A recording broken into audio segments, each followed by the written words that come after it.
PlayStation 10. En helt ny generation af videospil. Den inkluderer en hjelm, som gør spillet virtuelt. En lille USB-stik, som er selve konsollen. Den inkluderer et fodboldspil, et spil med tennis, et spil med bowling, baseball osv.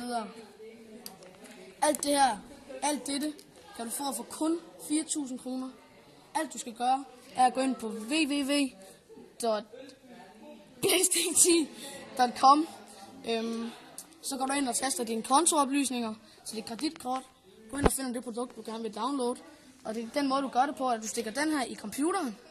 Gå ind på vores hjemmeside, som sagt før, og sætter dine kontooplysninger ind. Så sætter du den ind, og så trykker du på det produkt, du gerne vil have. Og så downloader du den ind på den her. Der er 100 GB på, så der skal være rigeligt med plads til den.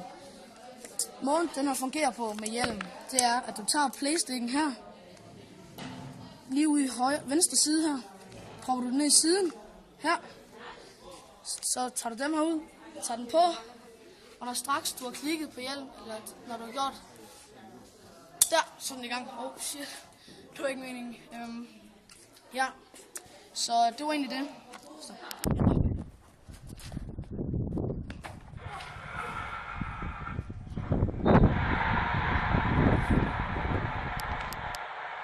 Du kan også komme på PlayStation Network, inkluderer gratis internet.